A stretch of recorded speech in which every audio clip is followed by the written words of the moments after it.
Taiwan Strait Inferno. China announces blockade of Taiwan.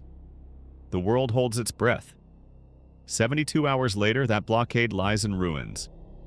This is how American naval power breaks area denial strategies that took decades to build. Two carrier strike groups steam toward the Taiwan Strait. USS Ronald Reagan from Yokosuka, USS Carl Vinson from San Diego. These aren't freedom of navigation patrols. This is overwhelming force projection designed to shatter Chinese maritime control in waters they claim as sovereign territory. The strategic calculation is brutal in its simplicity. Taiwan's survival depends on breaking the blockade before economic strangulation forces political capitulation. The Chinese People's Liberation Army Navy deploys over 50 surface combatants to enforce the blockade. Type UR-55 destroyers, Type UR-52D destroyers, Type UR-54A frigates. This represents the most modern surface fleet China ever assembled for single operation. They control the approaches. They monitor all shipping. They enforce exclusion zones with anti-ship missiles and fighter coverage from mainland bases. On paper, they possess overwhelming local superiority. In practice, they're about to discover that local superiority means nothing when facing American carrier aviation with comprehensive sensor fusion and weapons integration that creates capability gaps measured in technological generations. Navy Power TV takes you inside the 72 hours that proved Chinese area denial cannot survive contact with American naval power operating at full combat capability, with clear political authorization to break the blockade by any means necessary. The Type 055 Renhai-class destroyers represent China's technological pride. 13,000 tons displacement, 112 vertical launch cells, Type 346B AESO radar. These are impressive vessels built to challenge American naval dominance. Chinese state media calls them carrier killers. American naval intelligence calls them targets that lack operational experience and battle-tested systems integration that comes only from decades of actual combat operations. The technological specifications look competitive until you examine how those systems perform under combat stress against adversaries with superior electronic warfare and comprehensive tactical doctrine. Which American capability breaks the blockade fastest? A. F-35C stealth fighters. B. Submarine attacks. C. Tomahawk strikes. Comment your answer. The USS Ronald Reagan launches first strike package. 24 F-35C Lightning II. Stealth fighters with 8 FA-18EF Super Hornets carrying electronic warfare pods. The Chinese Type 346B radars scan the approaches, but they're not seeing the full picture. The F-35C's low observable characteristics make them nearly invisible until they're inside Chinese defensive perimeters. By the time Chinese air defense systems detect the threat, American fighters are already releasing weapons from positions Chinese commanders thought were secure. Chinese J-15 fighters scramble from the Fujian carrier positioned east of Taiwan. These fourth-generation fighters face fifth-generation stealth technology. They cannot effectively engage beyond visual range. American pilots have radar locks before Chinese pilots even know threats are present. This is the information advantage that makes combat one-sided before anyone merges for dogfighting. AIM-120D air-to-air missiles launch from F-35C internal weapons bays. Beyond visual range kills. Chinese pilots barely have time to react before their aircraft are tumbling toward the ocean. Stay with me because what happens next shows why carrier aviation remains the ultimate expression of naval power, despite decades of predictions about anti-ship missiles, making carriers obsolete. 4 Virginia-class attack submarines operate ahead of the carrier groups: USS Hawaii, USS Missouri, USS Oregon, USS Kansas. These submarines penetrated Chinese defensive perimeters days before the blockade announcement. They've been tracking Chinese surface vessels continuously while remaining undetected by Chinese anti-submarine warfare assets that lack the sensor technology and tactical experience to prosecute modern American submarines in open ocean environments. The Chinese Type 052D destroyers towing variable depth sonar arrays search frantically for American submarines. Their sonar operators listen for any acoustic signature that might reveal submarine positions. But Virginia-class boats at slow speed generate less noise than background ocean acoustics. Chinese sonar cannot distinguish American submarines from biological noise and shipping traffic. This is the acoustic stealth advantage that decades of quieting technology development creates. American submarines hold positions where Chinese destroyers cannot detect them, but where American weapons can reach Chinese targets with impunity. Navy Power TV reveals the devastating effectiveness of submarine warfare when one side possesses overwhelming technological advantage in acoustics, sensors, and weapons that create engagement ranges where only the superior platform can shoot effectively while remaining undetected. USS Hawaii fires first. 6 Mk-48 AD-cap torpedoes target Chinese Type 071 amphibious transport ships. These vessels carry troops and equipment for potential Taiwan invasion. They're priority targets. The torpedoes run in silent mode at slow speed until terminal activation. Chinese anti-submarine helicopters detect nothing. Chinese escort vessels receive no warning. The torpedoes activate at 1,000 meters and accelerate to attack speed. Wire guidance from the submarine ensures hits despite Chinese countermeasures attempts. 3 Type 071 ships take catastrophic damage within 5 minutes. The invasion fleet loses 30% of its transport capacity before Chinese commanders even understand they're under attack. The psychological impact exceeds the material damage. Chinese sailors realize American submarines penetrated their defensive screen. They don't know how many submarines are present. They don't know where those submarines are located. They cannot effectively prosecute contacts against adversaries with superior stealth and longer-range weapons. Every Chinese vessel in the strait becomes potential target for enemies they cannot see or effectively engage. This is submarine warfare achieving strategic effect through tactical superiority. How many F-35C fighters can 2 carrier strike groups launch in first wave? A. 48 fighters. B. 72 fighters. C. 96 fighters. Answer coming at end. The second strike wave targets Chinese air defense systems. AGM-88G advanced anti-radiation missiles, home on Type 346B radar emissions from Type 055 destroyers. Chinese radar operators face impossible choice: keep radars active and become targets, or shut down and become blind to incoming threats. Some choose to fight and die. Others choose to hide and become ineffective. American strike packages destroy or suppress Chinese air defense across the entire northern strait approach within 2 hours of initial engagement. Chinese shore-based HQ-9 surface-to-air missile batteries attempt to engage American aircraft. These systems are derived from Russian S-300 technology with indigenous improvements. They represent capable air defense when facing conventional threats. But F-35C stealth characteristics and EA-18G electronic warfare support make targeting solutions impossible to maintain. Chinese missiles launch on corrupted guidance data. They miss. American aircraft continue operations without losses. The technological gap between Chinese defenses and American offensive systems creates safety margins that allow sustained operations at intensity. Chinese planners never anticipated when designing their area denial strategy. Quantity versus quality takes definitive form when quality includes stealth, electronic warfare, and 40 years of suppression of enemy air defense doctrine refined through multiple combat operations. Comment Q for quantity or L for quality?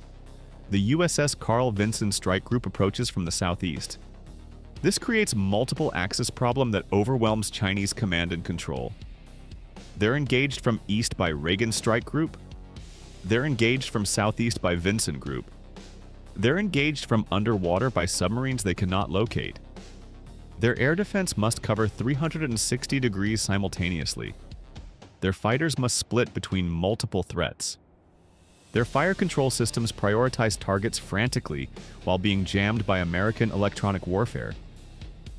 This is the distributed operations advantage that carrier strike groups create through operational flexibility. and ability to project power from multiple locations simultaneously. Chinese Type 054A frigates begin withdrawing toward mainland waters. They've expended most of their air defense missiles engaging targets they couldn't reliably hit. They're low on fuel after high-speed maneuvering. They lack the logistical depth to sustain combat operations at this intensity for extended periods. American carrier groups carry the supplies, the fuel, and the munitions to maintain operations for weeks without resupply. This sustainment advantage matters enormously when combat intensity exceeds what Chinese logistics can support beyond opening salvos. If you believe carrier aviation remains supreme in modern naval warfare, type Navy Power TV right now. The Chinese J-20 stealth fighters based on mainland attempt to engage American strike packages. These fifth-generation fighters represent China's most advanced aviation technology. They carry capable weapons, they have competent pilots, but they face the same fundamental problem as Russian Su-57s. Being stealthy isn't enough when the adversary possesses better sensors, better weapons integration, and decades more experience employing stealth technology in actual combat conditions against sophisticated threats. F-35C fighters detect J-20s at ranges where J-20 sensors struggle to acquire F-35C signatures. American pilots have information advantage that translates to first-shot capability. AIM-120D missiles outrange Chinese PL-15 missiles in practical engagement scenarios where electronic warfare and tactics matter as much as raw missile performance. The J-20s score 0 kills while losing 6 aircraft to American missiles.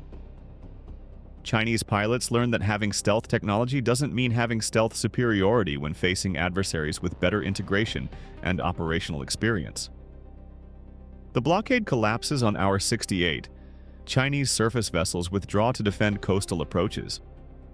Chinese fighters maintain combat air patrol over mainland only. Chinese submarines surface and transit to home ports. The Taiwan Strait reopens to international shipping. American carriers maintain position demonstrating that China cannot enforce maritime control against determined American opposition, backed by technological superiority and operational capability that overwhelms Chinese numerical advantages through sensor fusion and weapons integration. Navy Power TV examines the strategic implications that will influence Chinese naval planning for the next decade. They invested heavily in area denial weapons designed to keep American carriers away from their coast. This operation proved those weapons ineffective against carrier strike groups operated by experienced crews with comprehensive defensive systems and clear political support to accomplish the mission. The lessons learned from this confrontation force fundamental reassessment of Chinese naval strategy.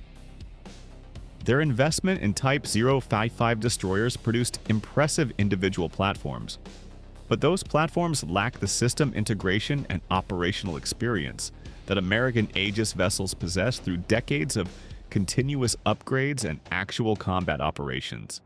Building modern ships is one challenge.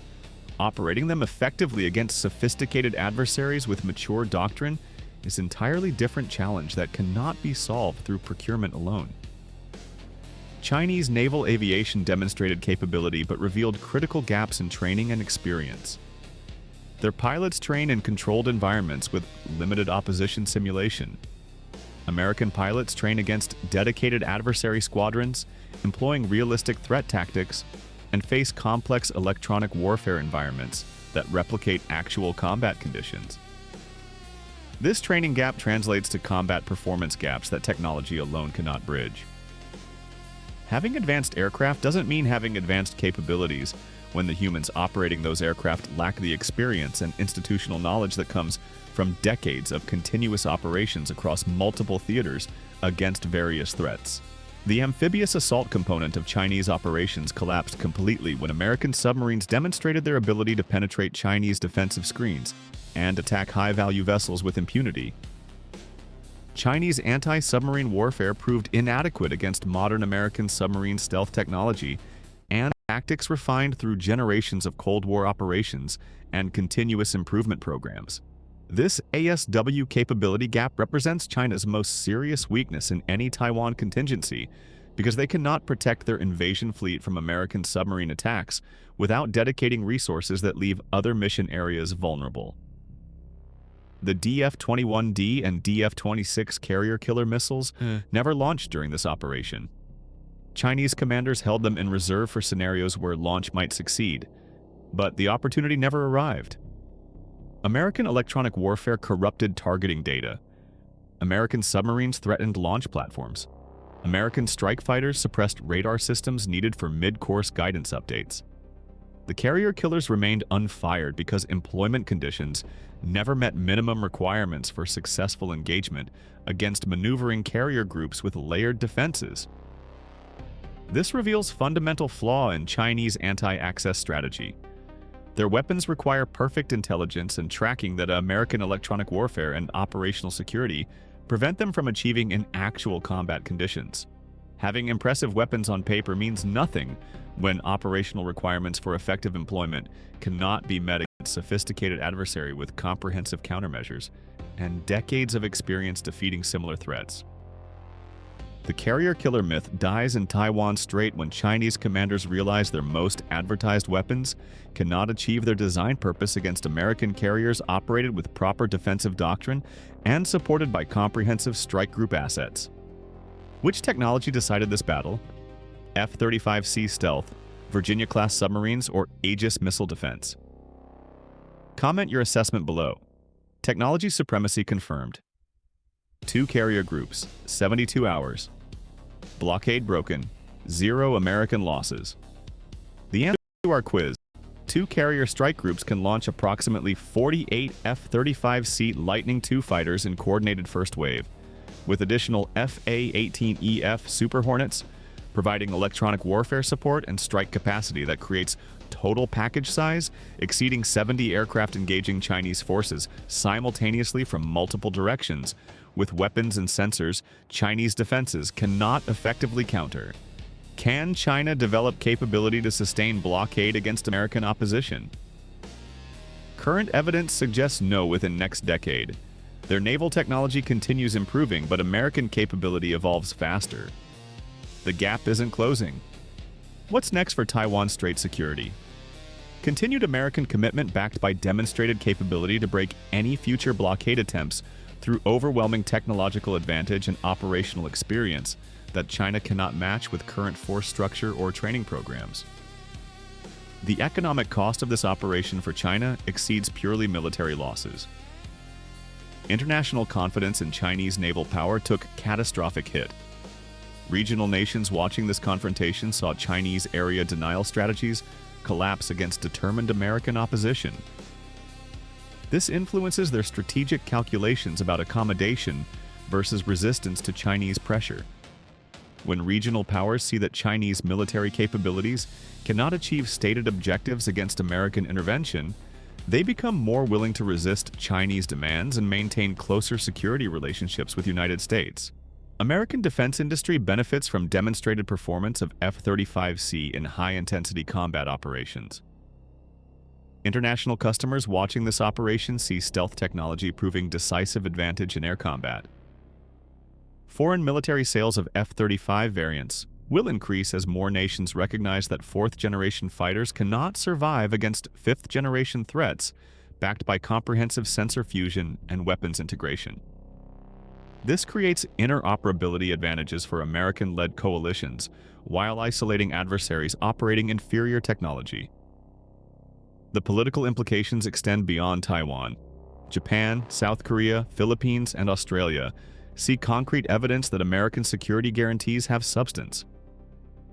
Their defense planning can proceed with confidence that American naval power can and will intervene effectively if Chinese aggression threatens regional stability.